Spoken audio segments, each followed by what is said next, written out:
বকেয়া বেতনের দাবিতে ফের অশান্ত শিল্পাঞ্চল। দিনভর শ্রমিকদের অবরোধে ঢাকা টাঙ্গাইল মহাসড়কে তীব্র ভোগান্তি।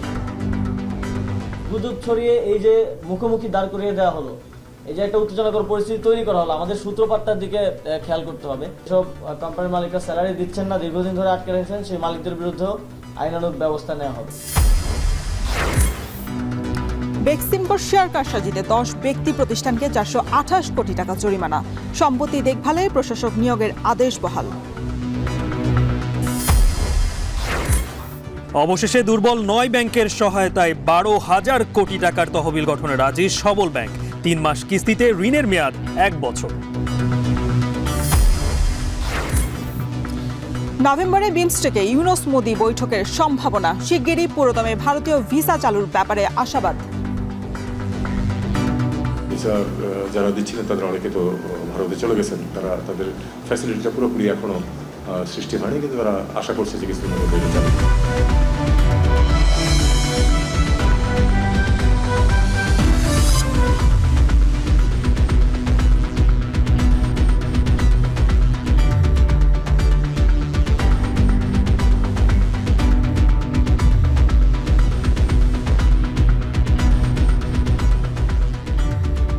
স্বাগত সন্ধ্যাবাজারে। পুরো আয়োজনের সঙ্গে আছি আমরা দুইজন, আমি গালিব ইবনে রিয়াজ এবং আমি শরীফ রওশন। বকেয়া বেতনের দাবিতে শ্রমিক অস্থিরতা থামছেই না। গতকাল শ্রমিক নিহতের ঘটনায় এখনও থমথমে শিল্পাঞ্চল। আজও সাভার আশুলিয়ায় মহাসড়ক অবরোধ করে শ্রমিকদের দিনভর বিক্ষোভ। তীব্র যানজটে নাকাল মহাসড়কের যাত্রীরা। এদিকে আশুলিয়ায় পোশাক শ্রমিকদের সঙ্গে ধাওয়া পাল্টা ধাওয়া হয়েছে পরিবহন শ্রমিকদের। শ্রম উপদেষ্টা বলছেন, পরিকল্পিতভাবে শ্রমিকদের নামিয়ে গুলি চালিয়ে পরিস্থিতি অস্থির করা হচ্ছে।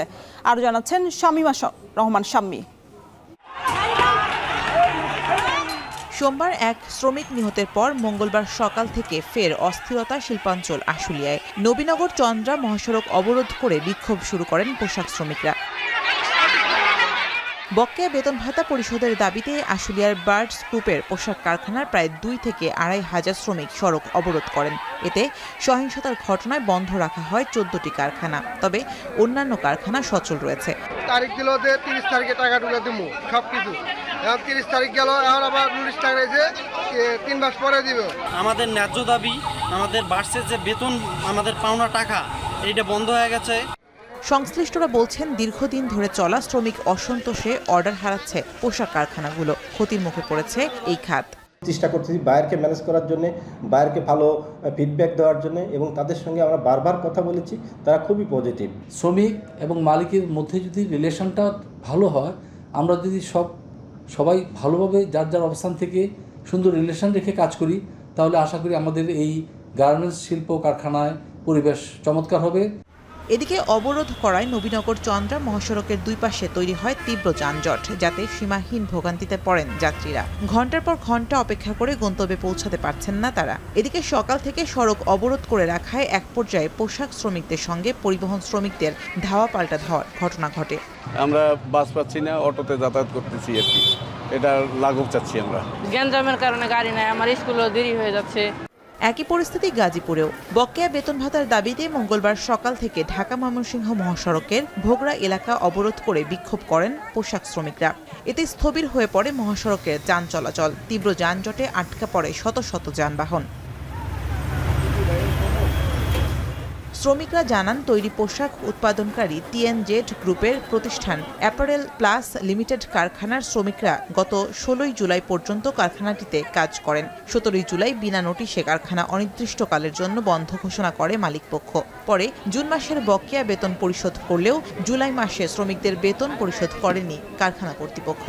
বিজিএমের অফিসে গেছি, বিজিএমের থেকে 3 মাস আগে হয়েছে যে আমরা 3 দফা টাকা দিব, বলছে যে তোমরা 30 তারিখ স্যালারি পাইবা।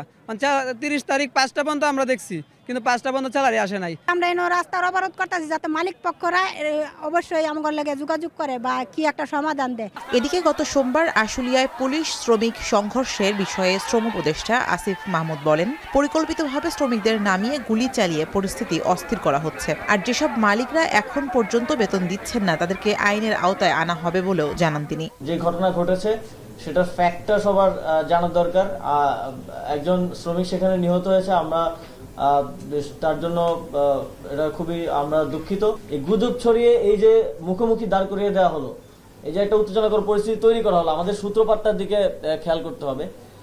সেখানে আইনশৃঙ্খলা বাহিনী বাধ্য হয়েছে এবং আপনারা দেখেছেন যে সংঘর্ষে আইনশৃঙ্খলা বাহিনীরও 13 জন সদস্য মারাত্মকভাবে আহত হয়েছেন। যেসব কোম্পানির মালিকরা স্যালারি দিচ্ছেন না, দীর্ঘদিন ধরে আটকে রেখেছেন, সেই মালিকদের বিরুদ্ধেও আইনানুগ ব্যবস্থা নেওয়া হবে। সবশেষ গত 24 সেপ্টেম্বর পোশাক শ্রমিকদের হাজিরা বোনাস 225 টাকা বাড়ানো সহ শ্রমিকদের 18 দাবি মেনে নেয় সরকার পক্ষ। সে সময় সকল পোশাক কারখানা চালুর ঘোষণা দেয়া হয়। শামীমা রহমান শাম্মী, এখন।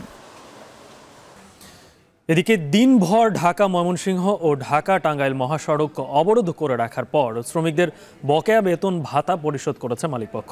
সন্ধ্যা 6:30টার দিকে শ্রমিকরা মহাসড়ক থেকে সরে যাওয়ায় প্রায় 11 ঘন্টা পর স্বাভাবিক হয়েছে যান চলাচল। এই বিষয়ে আরও বিস্তারিত জানাতে গাজীপুরে চান্দনা চৌরাস্তা থেকে যুক্ত হচ্ছেন সহকর্মী ইফতেখার রায়হান। ইফতেখার, এখন যানজটের কি অবস্থা? রাস্তা কি আসলে পুরোপুরি যান চলাচলের জন্য স্বাভাবিক হয়েছে কিনা? আর যে শ্রমিকরা সরে গেলেন রাস্তা থেকে, তাদের সমস্যার কি সমাধান হয়েছে?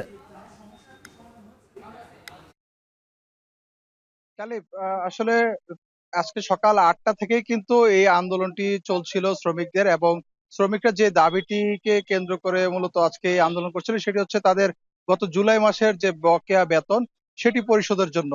এবং সেটি কিন্তু গতকাল গত 25 তারিখে কিন্তু এই বেতনটি পরিশোধ করার কথা ছিল, তো সেদিন দেয়নি। তারপরে গতকাল 30 তারিখ এই বেতন পরিশোধের আরেকটি তারিখ নির্ধারণ করা হয়, তখনও না দেওয়ার কারণে কিন্তু গতকালকে রাত 1টা পর্যন্ত অবরোধ করেছিল শ্রমিকরা, এবং আজকে সকাল 8টা থেকে কিন্তু আবারও অবরোধ করেন এবং সন্ধ্যা 6:30 পর্যন্ত কিন্তু এই অবরোধ চলমান ছিল। যারা আইন শৃঙ্খলা বাহিনীর সদস্য রয়েছে তারা বারবার বোঝাতে চেয়েছিলেন তাদেরকে মহাসড়ক থেকে সরানোর জন্য, কিন্তু তাদেরকে সরাতে পারেনি। এরপরে আমরা দেখেছি যে বিকেল 5টার পরে সেনাবাহিনীর একটি টিম এখানে আসে এবং তারাও কিন্তু চেষ্টা করেন, তারপরেও কিন্তু সমাধান হয়নি।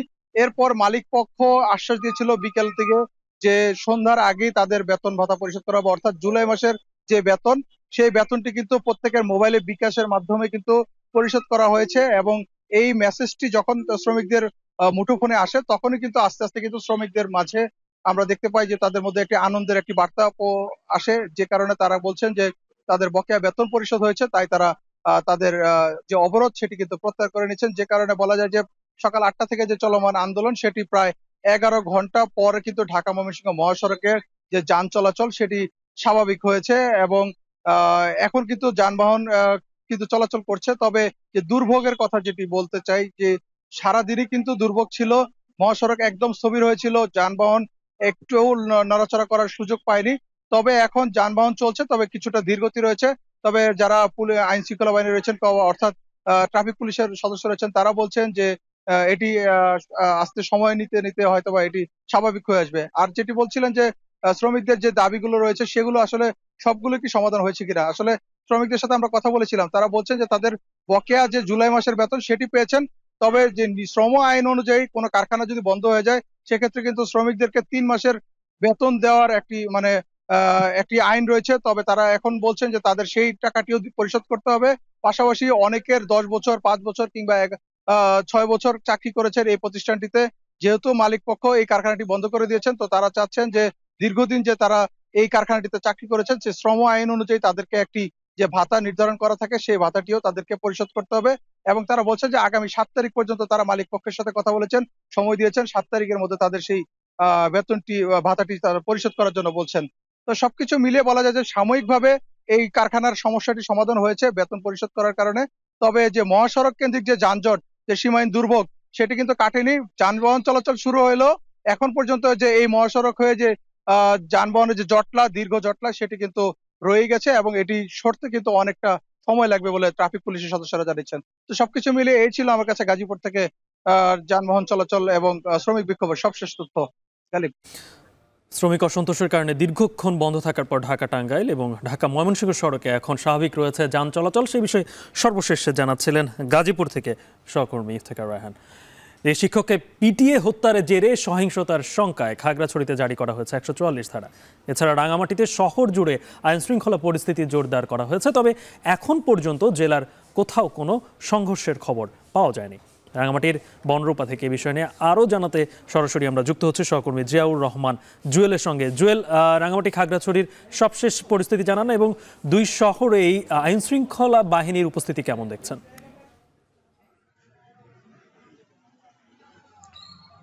গালিব, আজকে যে ভয় এবং শঙ্কার পরিস্থিতি তৈরি হয়েছিল সেটি মূলত খাগড়াছড়ির টেকনিক্যাল স্কুল অ্যান্ড কলেজ থেকে কলেজে যে শিক্ষক রয়েছেন সোহেল রানা, ওনাকে একই প্রতিষ্ঠানে একটি পাহাড়ি শিক্ষার্থীকে ধর্ষণের অভিযোগ তুলে গণপিটুনি দিয়ে হত্যা করা হয়েছে। মূলত সকাল 11টা থেকে অধ্যক্ষের কক্ষে ওই শিক্ষককে অবরুদ্ধ করে রেখেছিল পাহাড়ি শিক্ষার্থীরা। তারপরে দুপুর 1টার পরেই তাকে গণপিটুনি দেওয়া হয় এবং তারপরে তার মৃত্যুর ঘটনা ঘটে। এই সংবাদটি যখন বাইরে প্রচার হয়, সেখানে উপজেলা সদর থেকে চেঙ্গু স্কয়ার পর্যন্ত এই এলাকাটিতে পাহাড়ি বাঙালিদের মধ্যে ধাওয়া পাল্টা দেওয়ার ঘটনা ঘটে। এরপরই সেখানে দুর্বৃত্তদের আগুনে মোটরসাইকেল পুড়িয়ে দেওয়া হচ্ছে এবং বেশ কিছু স্থাপনায় ভাঙচুরের ঘটনা ঘটেছে এবং এই ঘটনায় পুলিশ সহ অন্তত 5 জন আহত হওয়ার খবর আমরা পেয়েছি। এই পরিস্থিতি সামাল দেওয়ার জন্য সেখানে জেলা প্রশাসন থেকে শুধু খাগড়াছড়ির জেলা সদরে 144 ধারা জারি করা হয়েছে, যেটি অনির্দিষ্ট কাল পর্যন্ত চলবে বলে জেলা প্রশাসন থেকে বলা হয়েছে। এখন পর্যন্ত সেখানে আইন শৃঙ্খলা বাহিনী প্রতিটি গুরুত্বপূর্ণ স্থাপনায় মোতায়েন রয়েছে এবং সেখানে টহল জোরদার করা হয়েছে এবং সেখানে নতুন করে আর কোনো সহিংস ঘটনার খবর আমরা পাইনি। এই খবরটি যখন রাঙামাটিতে ছড়ায় দুপুর 3টা নাগাদ আসলে পরিস্থিতি কিছুটা উত্তপ্ত হতে শুরু করে এবং আপনি জানেন যে রাঙামাটি সাম্প্রতিক সময়ে খাগড়াছড়ি 2টি শহরে বেশ সাম্প্রদায়িক সহিংসতার ঘটনা ঘটেছে। সেখানে খাগড়াছড়িতে 3 জন এবং রাঙামাটিতে 1 জনের মৃত্যুর ঘটনা ঘটেছে এবং বেশ কিছু দোকানপাট, ঘরবাড়ি এবং যানবাহনে অগ্নিসংযোগের ঘটনা ঘটছে। অন্তত শতাধিক মানুষ 2টি শহরে আহত হওয়ার ঘটনা ঘটেছে। এই পরিস্থিতিতে নতুন করে আজকে এই যে একটি পরিস্থিতি তৈরি হলো, সেটি আসলে শঙ্কা ছড়িয়েছে। বিশেষ করে সামাজিক যোগাযোগ মাধ্যমে ফেসবুকে এই ধরনের প্রচার প্রচারণার পরেই রাঙামাটিতে পরিস্থিতি অশান্ত হতে শুরু করে। সেই পরিস্থিতিকে সামাল দেওয়ার জন্য জেলা প্রশাসন তড়িৎ ব্যবস্থা নিয়েছে এবং সেখানে সেনাবাহিনী, বিজিবি এবং পুলিশ প্রতিটি গুরুত্বপূর্ণ স্থাপনায় মোতায়েন করা হচ্ছে এবং রাঙামাটি শহর জুড়ে প্রতিটি সড়কেই বলা চলে যে সেনা, পুলিশ, বিজিবির টহল জোরদার করা হয়েছে এবং ব্যাপকভাবে নজরদারি করা হয়েছে। বিশেষ করে গত 20 সেপ্টেম্বর যখন রাঙ্গামাটিতে সাম্প্রদায়িক সহিংসতা শুরু হয়েছিল, সেই রাঙ্গামাটির বনরূপা বাজারে সেনা, পুলিশ এবং বিজিবি অতিরিক্ত ভাবে মোতায়েন করা হয়েছে এবং সেখানে সার্বিক পরিস্থিতি বেশ শান্ত রয়েছে বলা চলে। পুরো রাঙ্গামাটি শহরে এখন পর্যন্ত যে পরিস্থিতি সেটি স্বাভাবিক রয়েছে এবং আইন শৃঙ্খলা বাহিনীর নিয়ন্ত্রণে রয়েছে। এই ছিল রাঙ্গামাটি থেকে আমার কাছে সবশেষ। গালিব, রাঙামাটি এবং খাগড়াছড়ির খবর জানছিলাম সহকর্মী জিয়াউর রহমান জুয়েলের কাছ থেকে। দেখছেন সান্ধ্যবাজার।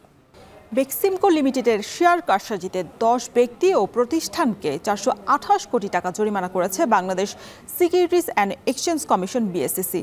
বিএসইসির 924তম কমিশন সভায় এই সিদ্ধান্ত জানানো হয়। এদিকে বেক্সিমকো গ্রুপের সম্পত্তি দেখভালে প্রশাসক নিয়োগে হাইকোর্টের দেয়া আদেশ বহাল রেখেছেন চেম্বার আদালত। বিস্তারিত জানাচ্ছেন আতাউর নিয়ন। পুঁজিবাজারে আস্থাহীনতা ও ভঙ্গুর দশার পেছনে সবচেয়ে বড় কারণ হলো শেয়ার কারসাজি। এর মধ্যে বড় ধরনের অনিয়ম ঘটে বেক্সিমকো শেয়ারের মাধ্যমে। গত 1.5 যুগে এই একটি শেয়ারেই বেশ কয়েকবার কারসাজির ঘটনা ঘটেছে। এর মধ্যে ঢাকা স্টক এক্সচেঞ্জের একটি তদন্তে দেখা গেছে 2022 সালের শুরুর দিকে বেক্সিমকোর শেয়ারের দামে কারসাজি করে একটি গ্রুপ 846 কোটি টাকা মুনাফা লুটেছে। আইন লঙ্ঘন করে কৃত্রিমভাবে শেয়ারের দাম বাড়িয়ে এই কারসাজি করা হয়। তথ্য বলছে 2022 সালে বেক্সিমকোর শেয়ার লেনদেন হয়েছে 4,406 কোটি টাকার, আর এই লেনদেনের 70% ছিল আলোচিত এই চক্রের। ডিএসইর এই প্রতিবেদনটি প্রায় 2 বছর ধরে আটকে রাখা হয়েছিল। শিবলি রুবাইতুল ইসলামের কমিশন ক্ষমতাচ্যুত শেখ হাসিনা সরকারের বেসরকারি শিল্প ও বিনিয়োগ উপদেষ্টা সালমান এফ রহমানের মালিকানাধীন কোম্পানি হওয়ায় এ বিষয়ে কোনো ব্যবস্থা নেয়নি। পরে আওয়ামী লীগ সরকারের পতনের পর বিষয়টি নিয়ে কাজ শুরু করে বিএসইসির নতুন কমিশনাররা। এরই প্রেক্ষিতে মঙ্গলবার বেক্সিমকোর শেয়ার কারসাজিতে 10 ব্যক্তি ও প্রতিষ্ঠানকে প্রায় 430 কোটি টাকা জরিমানা করা হয়।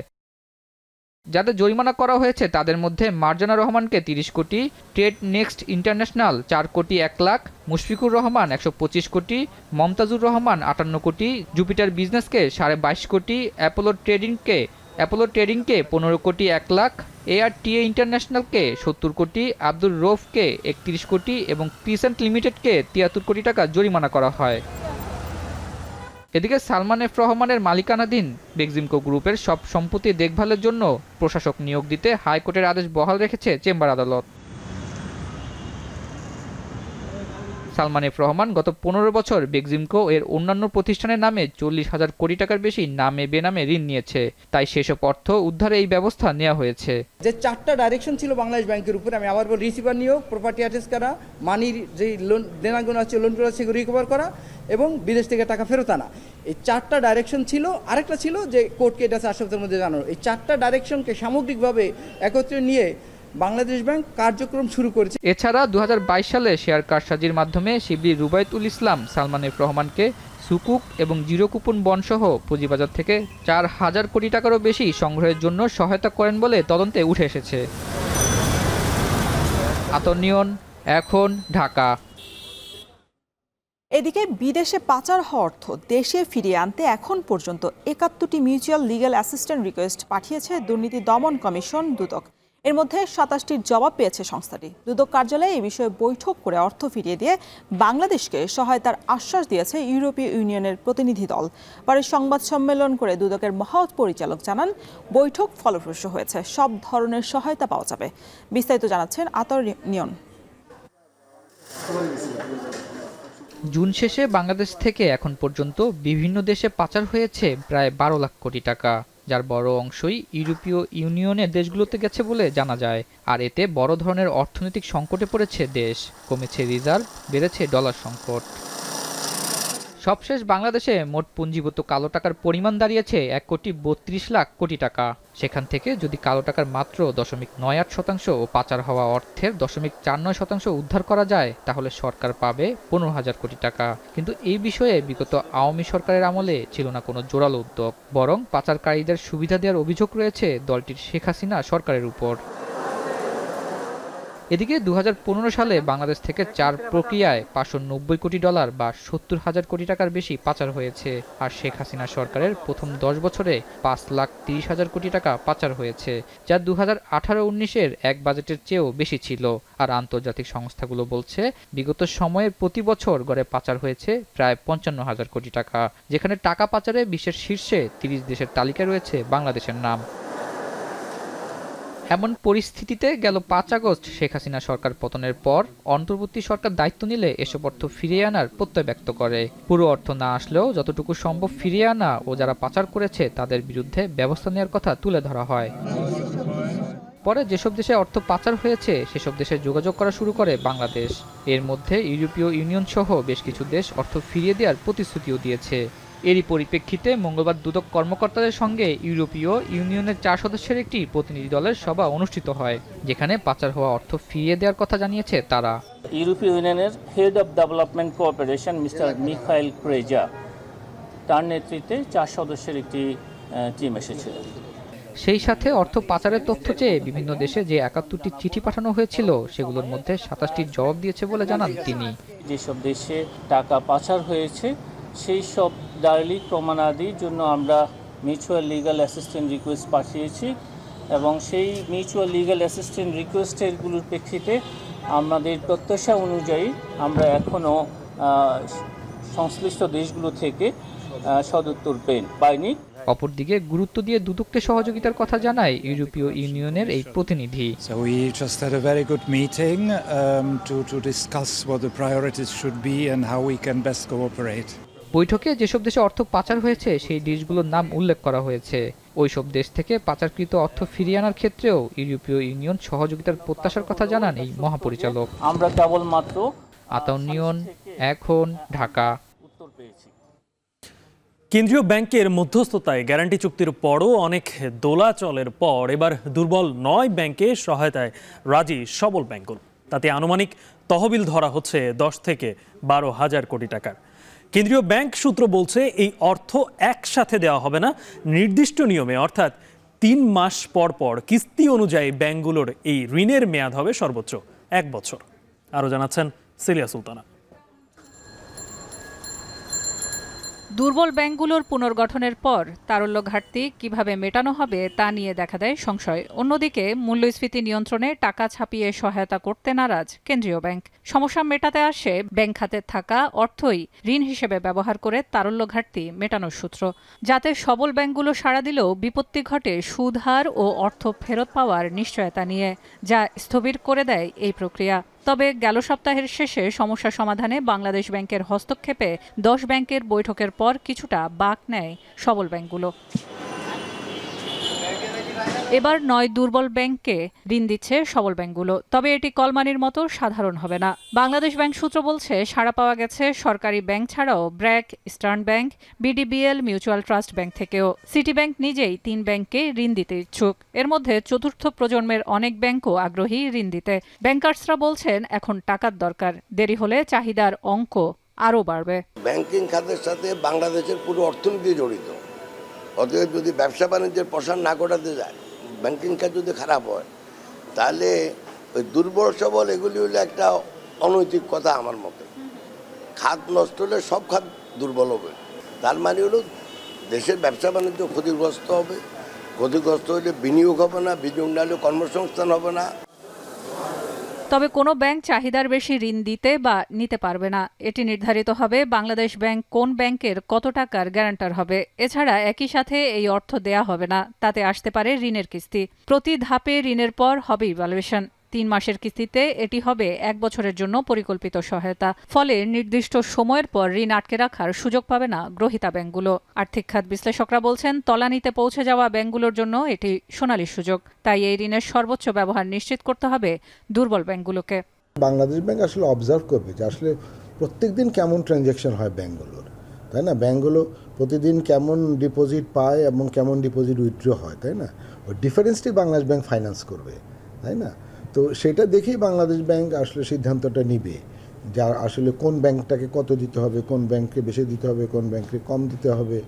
তো এটা একটা খুবই টাফ ক্যালকুলেশন হবে, খুব ডিফিকাল্ট ক্যালকুলেশন হবে বলে আমার কাছে মনে হয়। এখন কোনো ব্যাংকই খারাপভাবে ব্যবহার করবে না, এখন তো জানে যে সবার চোখ তাদের উপরে।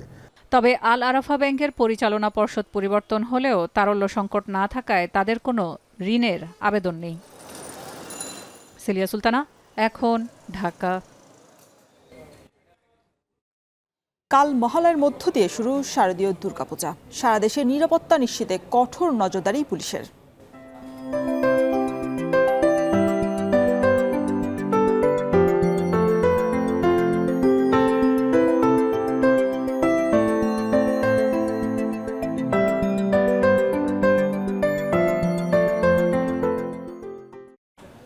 এ নিয়ে প্রতিবেদন থাকছে সংবাদের পরবর্তী সময়। নভেম্বরে বিমস্টেক সম্মেলনে প্রধান উপদেষ্টা ডক্টর মোহাম্মদ ইউনূসের সঙ্গে ভারতের প্রধানমন্ত্রী নরেন্দ্র মোদীর সঙ্গে বৈঠকের সম্ভাবনার কথা জানিয়েছেন পররাষ্ট্র উপদেষ্টা মোহাম্মদ তৌহিদ হোসেন। পররাষ্ট্র মন্ত্রণালয়ের সংবাদ সম্মেলনে আরও জানান, দেশের স্বার্থেই ভারত পাকিস্তানের সঙ্গে সুসম্পর্ক রাখতে চায় বাংলাদেশ। তবে ৭১-এর ইস্যুতে বাংলাদেশের কাছে পাকিস্তান ক্ষমা চাইলে সম্পর্কটা এগিয়ে নিয়ে যাওয়া সহজ হবে। আরও জানাচ্ছেন হাসিব বিল্লাহ। আওয়ামী লীগের সঙ্গে ভারতের সম্পর্ক দীর্ঘদিনের।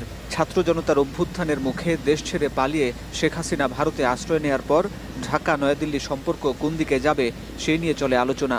ভারতীয় গণমাধ্যমগুলোতেও বাংলাদেশ প্রসঙ্গ গুরুত্ব পায়। অন্তর্বর্তী সরকার দায়িত্ব নেয়ার পর ভারতীয় হাইকমিশনের সঙ্গে বেশ কয়েক দফা বৈঠক হয়। দুপক্ষ থেকেই দুদেশের সম্পর্ক এগিয়ে নেয়ার বার্তা দেয়া হয়। এরপর বন্যা, ইলিশ ইস্যু সহ নানা বিষয় ঘুরে ফিরে আসে।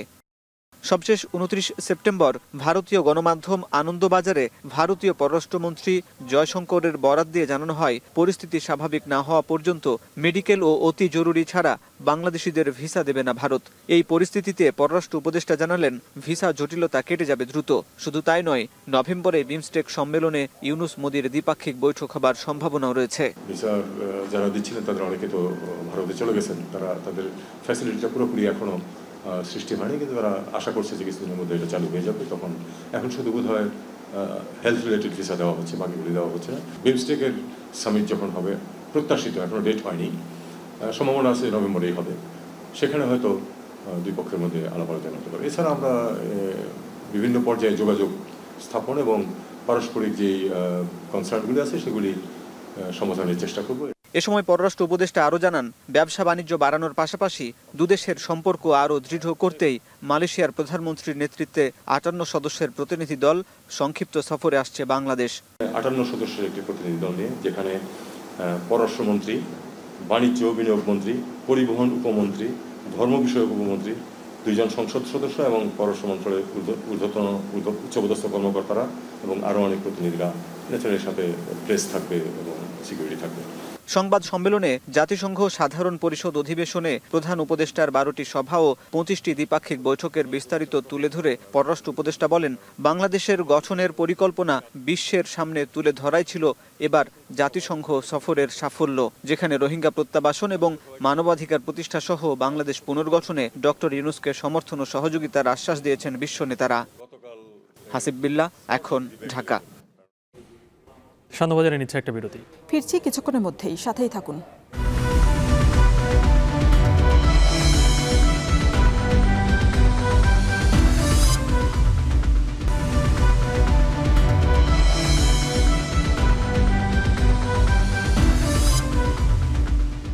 ফিরে এলাম বিরতির পর।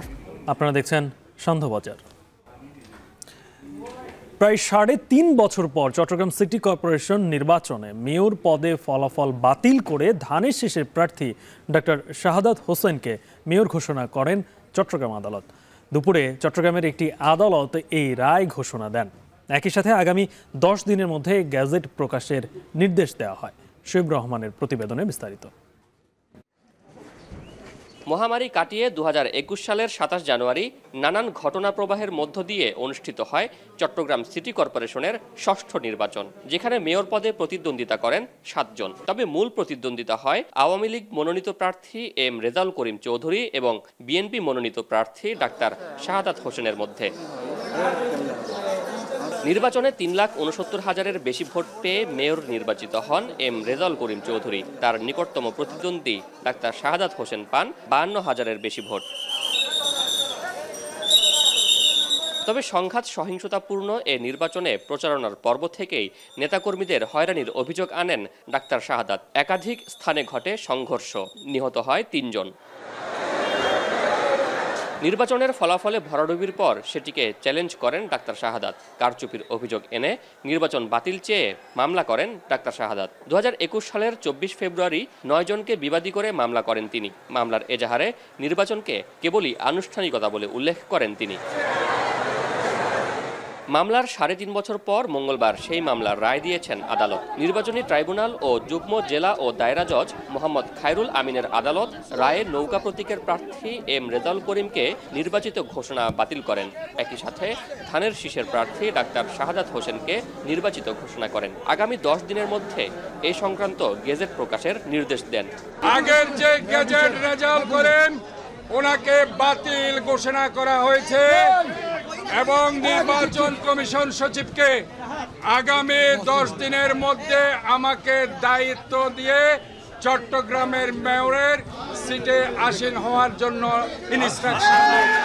এই রায় ঘোষণার সময় আদালতে ছিলেন না বিবাদী পক্ষের কোনো আইনজীবী। সদ্য সাবেক মেয়র এম রেজাউল করিমও আছেন আত্মগোপনে। তবে রায়কে স্বাগত জানিয়েছে বিএনপি। সংগঠনটি বলছে, বিগত সরকার মানুষের ভোটাধিকার কেড়ে নেয়ার যে সংস্কৃতি চালু করেছিল, এই রায়ের মাধ্যমে আবারও নির্বাচনের প্রতি মানুষের আস্থা ফিরে আসবে।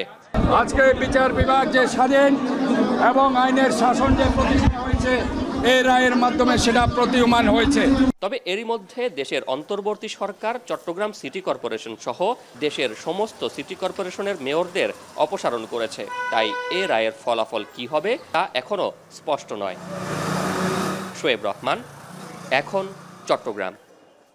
সাভারের রানা প্লাজা ধসে সহস্রাধিক মানুষের মৃত্যুর ঘটনায় করা হত্যা মামলার প্রধান আসামি সোহেল রানাকে 6 মাসের জামিন দিয়েছেন হাইকোর্ট। তবে জামিন স্থগিত চেয়ে চেম্বার আদালতে আবেদন করবে রাষ্ট্রপক্ষ। বিচারপতি আতাউর রহমান ও বিচারপতি KM হাফিজুল আলমের হাইকোর্ট বেঞ্চ আজ জামিন আদেশ দেন। একই সাথে তাকে কেন স্থায়ী জামিন দেওয়া হবে না জানতে চেয়ে রুলও জারি করেন। গত বছরের জুলাই মাসের সোহেল রানাকে জামিন দিয়েছিল হাইকোর্ট। পরে জামিনের বিরোধিতা করে আপিল বিভাগে যায় রাষ্ট্রপক্ষ। সে আবেদনের শুনানি নিয়ে 6 মাসের মধ্যে বিচারিক আদালতকে মামলা নিষ্পত্তির নির্দেশনা দেন আপিল বিভাগ। আপিল বিভাগের সেই নির্দেশনা বাস্তবায়ন না করায় পুনরায় হাইকোর্টে জামিনের আবেদন করেন আসামি সোহেল রানার আইনজীবী। সে আবেদনের সাড়া হিসেবে এবার 6 মাসের জামিন দিয়েছেন হাইকোর্ট। 2013 সালে সাভারের আলোচিত রানা প্লাজা ধসে মারা যায় 1135 জন আর আহত হয় 2500।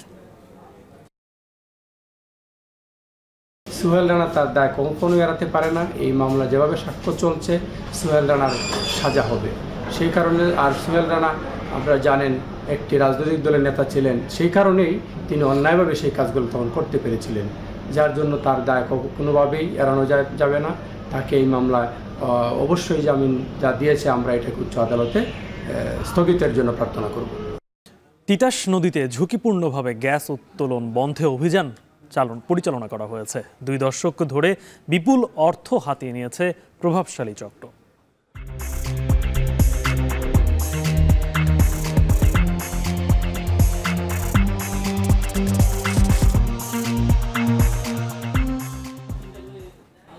এনে বিস্তারিত থাকছে সান্ধ্যবাজারের পরবর্তী অংশে।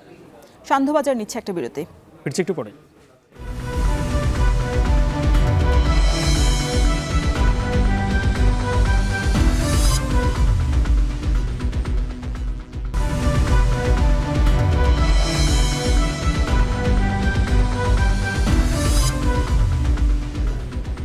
ফিরলাম বিরতির পর। দেখছেন সান্ধ্যবাজার। প্রায় 2 দশক ধরে ব্রাহ্মণবাড়িয়ার তিতাস গ্যাস ফিল্ডের গ্যাস উৎগীরণ হচ্ছে তিতাস নদীতে। সেই গ্যাস ঝুঁকিপূর্ণভাবে নদী থেকে ড্রাম ও পাইপের মাধ্যমে উত্তোলন করে বিভিন্ন বাণিজ্যিক প্রতিষ্ঠান ও বাসাবাড়িতে সরবরাহ করে বিপুল অর্থ হাতিয়ে নিচ্ছে স্থানীয় প্রভাবশালী চক্র। এভাবে কি পরিমাণ গ্যাস নষ্ট হয়েছে তার পরিসংখ্যান নেই গ্যাস ফিল্ডস কর্তৃপক্ষের কাছে। সোমবার নদীতে উচ্ছেদ অভিযান চালিয়ে ড্রামগুলো অপসারণ করেছে জেলা প্রশাসনের ভ্রাম্যমাণ আদালত। সহকর্মী আজিজুল সঞ্জয়ের প্রতিবেদনে থাকুন, দেখছেন বিস্তারিত। ব্রাহ্মণবাড়িয়া সদর উপজেলার শ্যামপুর গ্রামে এভাবেই নৌপথ বন্ধ করে নদীতে উদ্গীরণ হওয়া গ্যাস ড্রামে সংরক্ষণ করে প্লাস্টিক পাইপের মাধ্যমে বাসাবাড়ি ও বাণিজ্যিক প্রতিষ্ঠানে সরবরাহ করে স্থানীয় প্রভাবশালী চক্র। সদর উপজেলার বাকাইল, আনন্দপুর ও শ্যামপুর গ্রামে অবৈধভাবে গ্যাস সংযোগ দিয়ে প্রায় 2 দশক ধরে কোটি কোটি টাকা হাতিয়ে নিয়েছে প্রভাবশালী চক্রটি। তবে চাপ নিয়ন্ত্রণ না করেই গ্যাস সরবরাহের ফলে অগ্নিঝুঁকি তৈরি হয়েছে। এ নিয়ে গত 14 সেপ্টেম্বর এখন টিভিতে প্রতিবেদন প্রকাশের পর নড়েচড়ে বসে জেলা প্রশাসন ও Bangladesh gas fields company limited BGFCL কর্তৃপক্ষ। মূলত তিতাস গ্যাস ফিল্ডের 3 নম্বর কূপ খননের সময় গ্যাস লিকেজ হয়ে মাটির উপরের স্তরে চলে আসে। পরবর্তীতে সেই গ্যাস আনন্দপুর, শ্যামপুর ও বাকাইল গ্রামের তিতাস নদীর বিভিন্ন স্থানে উদ্গীরণ হতে থাকে। শ্যামপুর গ্রামে নদীতে অভিযান চালিয়ে 22টি ড্রাম ও প্লাস্টিক পাইপ অপসারণ করে ভ্রাম্যমাণ আদালত। অভিযান অব্যাহত রেখে গ্রামে ঝুঁকি নিয়ে ব্যবহার করা গ্যাস সংযোগগুলো অপসারণ সহ চক্রের বিরুদ্ধে আইনগত ব্যবস্থা নেওয়ার কথা জানান উপজেলা নির্বাহী কর্মকর্তা। যারা অবৈধভাবে আর্থিক লেনদেনের মাধ্যমে এই গ্যাস সরবরাহ করছে, এই আর্থিক লেনদেনের কারণে গ্যাস সরবরাহ করার কারণে এখানে আইনশৃঙ্খলা অবনতি হওয়ার বেশ আশঙ্কা রয়েছে। ইতিমধ্যে 2-1টা জায়গায় এরকম ঘটনা ঘটেছে, যার কারণে আমাদের আজকের এই অভিযান। আমরা অভিযানে মূলত সবগুলি উৎস থেকে পাইপলাইনগুলি কেটে দিয়েছি। আমাদের এই অভিযানটি সামনের দিনগুলিতেও অব্যাহত থাকবে। তবে গ্যাসের উদ্গীরণ বন্ধের পদ্ধতি নেই তিতাসের নিয়ন্ত্রক BGFCL কর্তৃপক্ষের কাছে। যদিও গ্যাস উদ্গীরণ হওয়ার উৎস অনেক আগেই বন্ধ করে দেওয়া হয়েছে বলে জানিয়েছেন প্রতিষ্ঠানটির মহাব্যবস্থাপক। লিকেজ কি পরিমাণ হয়েছে ওটা তো পরিমাপ করা সম্ভব না, ওটা একটা থেকে টেকনিক্যাল কারণে হয়েছে। আমাদের টেকনিক্যাল যে কারণে হয়েছে সেটা তো আমরা অলরেডি রিমেডি করে ফেলেছি। সুতরাং ওইখান থেকে ওয়েল থেকে বা রিজার্ভ থেকে কোনো গ্যাস এখন আর আসছে না, এ ব্যাপারে গ্যারান্টিড। যেটা আগে চলে এসেছিল সেটাই এখন ওখানে আছে। 2007 সালে তিতাস গ্যাস ফিল্ডের 3 নম্বর কূপটি বন্ধ ঘোষণা করে BGFCL কর্তৃপক্ষ। বর্তমানে তিতাসের 24টি কূপ উৎপাদনে রয়েছে, যা থেকে প্রতিদিন জাতীয় গ্রিডে যাচ্ছে অন্তত 400 মিলিয়ন ঘনফুট গ্যাস। আজিজুল সঞ্চয়, এখন ব্রাহ্মণবাড়িয়া। বছর ঘুরে আবারও শুরু হচ্ছে সনাতন ধর্মাবলম্বীদের সবচেয়ে বড় উৎসব শারদীয় দুর্গাপূজা। মন্দিরে মন্দিরে শুরু হয়েছে প্রস্তুতি পর্ব। বাংলাদেশে পূজা উদযাপন কমিটি বলছে, সাম্প্রদায়িক অপশক্তিকে রুখে দিয়ে পর্যাপ্ত নিরাপত্তা ব্যবস্থায় উৎসবমুখর পরিবেশে অনুষ্ঠিত হবে পূজা। ডিএমপি জানায়, দুর্গাপূজার নিরাপত্তায় থাকবে কঠোর নজরদারি। সাজিদ আরাফাতের প্রতিবেদনে বিস্তারিত।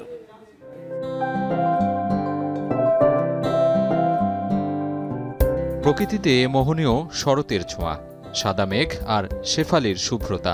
এই শুভ্রতা জানান দিচ্ছে শারদ উৎসবের বারতা। সনাতন ধর্মাবলম্বীদের ঘরে ঘরে, পাড়ায় পাড়ায় আনন্দ আয়োজন।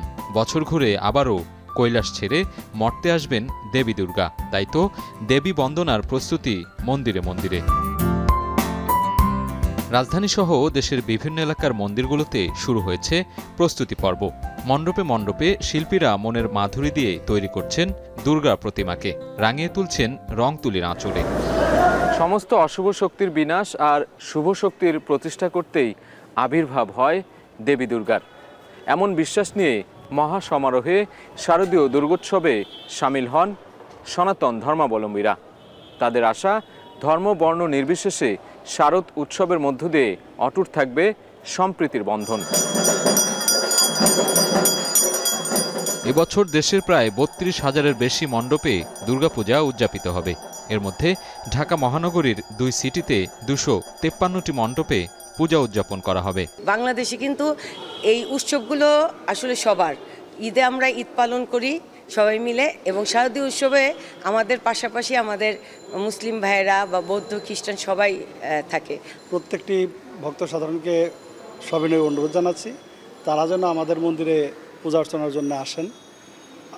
সবার আগমনে আমাদের এই পূজাটা যাতে সার্থকতা লাভ করে।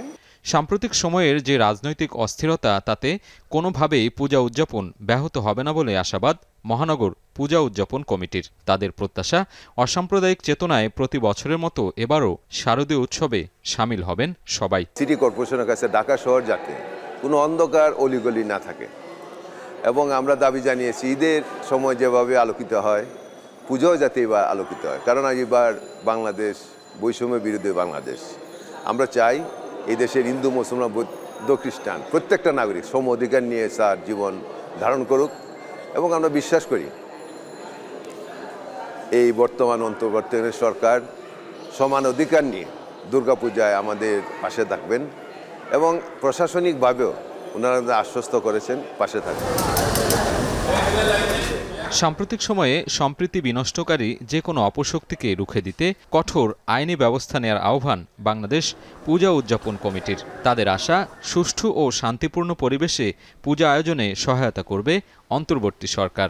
ধর্মীয় ভাব গাম্ভীর্যে ধর্মীয় আচার অনুষ্ঠানের মধ্য দিয়ে সবাইকে সম্পৃক্ত করে সারা বাংলাদেশের প্রত্যেকটা জেলা কমিটি, উপজেলা কমিটিকে বলেছি সেনাবাহিনী ও আইনশৃঙ্খলা বাহিনীকে সম্পৃক্ত করতে হবে। নিরাপত্তার ক্ষেত্রে আমরা আস্থা পাচ্ছি। এদিকে পূজার শুরু থেকে বিসর্জন পর্যন্ত কঠোর নিরাপত্তা ব্যবস্থা থাকবে বলে জানায় ডিএমপি। থাকবে সার্বক্ষণিক সিসিটিভি ক্যামেরা। নির্বিঘ্নে যাতে তারা এই উৎসব উদযাপন করতে পারে, সেক্ষেত্রে ঢাকা মেট্রোপলিটন পুলিশের পক্ষ থেকে তাদেরকে আশ্বস্ত করা হয় যে আমাদের পক্ষ থেকে সার্বিক সহযোগিতা এবং নিরাপত্তা ব্যবস্থা গ্রহণ করা হবে। পোশাকে পুলিশের পাশাপাশিও সাদা পোশাকে টিম থাকবে, তারপর আমাদের সোয়াট team, crisis management team, response team এবং বোম ডিসপোজাল ইউনিট সর্বদা প্রস্তুত থাকবে যে কোনো মুহূর্তে যাতে তারা ব্যবস্থা গ্রহণ করতে পারে। ২ অক্টোবর মহালয়ার মধ্য দিয়ে দেবীপক্ষের সূচনা হবে। ১৩ অক্টোবর বিসর্জনের মধ্য দিয়ে শেষ হবে শারদীয় দুর্গোৎসবের। সাজিদ আরাফাত, এখন, ঢাকা। এবার আন্তর্জাতিক প্রসঙ্গ। অবশেষে লেবাননে স্থল অভিযান শুরু করেছে ইসরায়েলি বাহিনী। লেবাননের দক্ষিণ অঞ্চলে হামলাটি সীমিত ও নির্দিষ্ট লক্ষ্য সামনে রেখে চালানো হচ্ছে বলে জানায় ইসরায়েলি প্রতিরক্ষা বাহিনী। মূলত দেশটির সশস্ত্র গোষ্ঠী হিজবুল্লাহর অবকাঠামো লক্ষ্য করে সীমান্তবর্তী কয়েকটি গ্রামে অভিযান চালিয়েছে ইসরায়েলি সেনারা। এসব অঞ্চলে প্রবেশ করার কয়েক ঘণ্টা আগে হিজবুল্লাহকে লক্ষ্য করে বিমান ও রকেট হামলা চালায় তারা। গেল সোমবার রাতে লেবাননে স্থল হামলার বিষয়ে অনুমোদন দেয় ইসরায়েলের নিরাপত্তা পরিষদ। এর মাধ্যমে মধ্যপ্রাচ্যে উত্তেজনা আরও চরমে পৌঁছেছে। কূটনৈতিকভাবে সংকট সমাধানের উপর জোর দিয়েছে মার্কিন যুক্তরাষ্ট্র।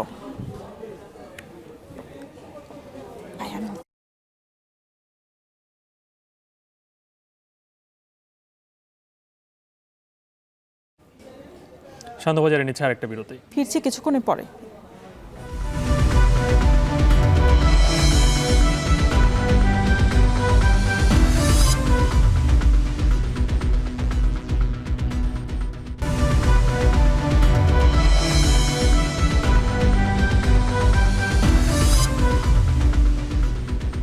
বিরতির পর ফিরে এলাম আবারও। আপনারা দেখছেন শান্তবাজার। এবারে খেলার খবর। টি-20 সিরিজে অংশ নিতে ভারতে পৌঁছেছেন স্কোয়াডে থাকা 10 জন ক্রিকেটার। ভারতের মাটিতে পরিসংখ্যান সুখকর না হলেও এবার আত্মবিশ্বাসী ক্রিকেটাররা। আরও জানাচ্ছেন আরিফুল ইসলাম সাহাব। ভারতের সাথে বাংলাদেশের টি-20 পরিসংখ্যান সুখকর নয়। এখন পর্যন্ত দুদল পরস্পরের মুখোমুখি হয়েছে 14 বার, যেখানে ক্রিকেটের এই সংক্ষিপ্ত ফরম্যাটে বাংলাদেশের জয় মাত্র একটিতে, সেটা আবার ভারতের মাটিতেই। টি-20 থেকে অবসর নিয়েছেন সাকিব আল হাসান। আসন্ন সিরিজে স্কোয়াডে থাকা একমাত্র বাহাতি স্পিনার রাকিবুল হাসান একাদশে থাকাও অনেকটাই নিশ্চিত। নিতে হতে পারে বাড়তি দায়িত্ব, তবে প্রথমবারের মতো জাতীয় দলে ডাক পেলেও অনূর্ধ্ব-19 বিশ্বকাপ জয়ী দলের সদস্য রাকিবুলের কথাতে মিলল আত্মবিশ্বাস। ইন্ডিয়ার সাথে খেলা তো প্রিপারেশন ওরকম ভালোভাবে নেওয়া হয়েছে, কারণ আমরা এখানে অনেকদিন প্র্যাকটিস করছি, প্র্যাকটিস ম্যাচও খেলছি। প্রতিপক্ষ কে আছে, কে ব্যাটসম্যান, কে বলার, এগুলো দেখার সময় খুব কম আছে। আমি আমার স্কিলে বিশ্বাস করি, আমরা সবাই আমাদের স্কিলে বিশ্বাস করি। আমরা যদি আমাদের স্কিলে এক্সিকিউট করতে পারি মাঠে, আর রেজাল্ট আমাদের পরে আসবে। অনেকটা হঠাৎ করেই গত টি-20 বিশ্বকাপে টাইগার স্কোয়াডে সুযোগ হয়েছিল তানজিম সাকিবের। সমালোচনাকে তোয়াক্কা না করে নিজের জাত চেনানো সাকিব ভারত সিরিজে রাখতে চান অবদান, খেলতে চান team game. Line wise bowling করতে পারি এবং আমরা প্ল্যানিং ওয়াইজ বোলিং করতে পারি। ব্যাটিং উইকেট হোক, বোলিং উইকেট হোক, সেখানে পেসাররা তাদের সর্বোচ্চটা দিতে পারবে এবং টিমের জন্য বেস্ট জিনিসটা নিয়ে আসতে পারবে। হয়তো ব্যাটিং উইকেট একটু রান বেশি হবে, কিন্তু এই রানটা যদি আমরা মিনিমাইজ করতে পারি, 180-র জায়গায় 160 রাখতে পারি, সেটা আমাদের জন্য প্লাস পয়েন্ট। নিজেদের প্রস্তুতি রাকিবুল সাকিবরা নিয়েছে ভালোভাবেই, তবে গোয়ালিয়র, দিল্লি ও হায়দ্রাবাদে সেই প্রস্তুতির কতটা ফুটিয়ে তুলতে পারবে বাংলাদেশ, সেটাই এখন দেখার বিষয়। আরিফুল ইসলাম সাহাব, এখন, ঢাকা। শেষ করছি সান্ধ্যবাজার, তবে তার আগে শিরোনামগুলো জানিয়ে দিব আরও একবার।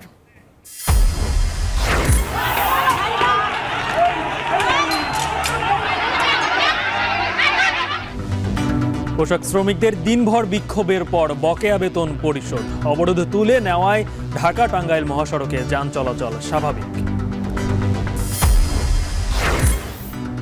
বেক্সিমকোর শেয়ার কারসাজিতে 10 ব্যক্তি প্রতিষ্ঠানকে 428 কোটি টাকা জরিমানা, সম্পত্তি দেখভালে প্রশাসক নিয়োগের আদেশ বহাল। অবশেষে দুর্বল 9 ব্যাংকের সহায়তায় 12,000 কোটি টাকার তহবিল গঠনে রাজি সবল ব্যাংক। 3 মাস কিস্তিতে ঋণের মেয়াদ 1 বছর। নভেম্বরে বিমস্টেকে ইউনুস মোদি বৈঠকের সম্ভাবনা, শিগগিরই পুরো দমে ভারতীয় ভিসা চালুর ব্যাপারে আশাবাদ। ভিসা যারা দিচ্ছিলেন তাদের অনেকে তো ভারতে চলে গেছেন, তারা তাদের ফ্যাসিলিটিটা পুরোপুরি এখনো সৃষ্টি হয়নি, কিন্তু তারা আশা করছে যে কিছুদিনের মধ্যে এটা চালু হয়ে যাবে। এখন টেলিভিশন ওয়েবসাইটে দেখতে ভিজিট করুন www.ekhon.tv।